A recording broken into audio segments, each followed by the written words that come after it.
একদিন স্কুল ছুটির পর বাড়ি ফেরার পথে কোথা থেকে যেন একটি ফুলের টব এসে আমার মাথায় লাগলো। এরপর আমি কিছু সময়ের জন্য আমার সব স্মৃতি ভুলে গেলাম।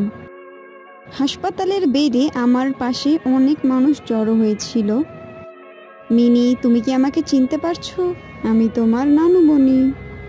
আমি পুরো রুমের চারপাশে তাকালাম এবং সবকিছু দেখছিলাম। হঠাৎ আমার চোখ একটি কোণায় আটকে গেল। ওকে দেখে আমার যেন কেমন অনুভব হলো, আর আমার মনে হলো ওকে আমি চিনি। আমি যদি বাস্তবে বলতে যাই তাহলে আমার মনে হচ্ছিল ও আমার বয়ফ্রেন্ড। আমি কি ওর সাথে একা কিছুক্ষণ থাকতে পারি? মিনির নানুমণি তখন হ্যাঁ বলে বাহিরে নিয়ে গেল সবাইকে, যারা ছিল মিনির কাজিন।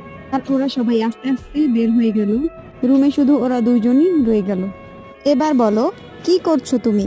কেন আমার সাথে কথা বলতে চাইলে? এর জন্যই যে আমাদের দুজনের সম্পর্ক কি। আচ্ছা, তাহলে তুমি বলো তো কি সম্পর্ক হতে পারে? প্রিয় দর্শক, পরের পর্ব দেখার জন্য লাইক এবং সাবস্ক্রাইব করে দিবেন।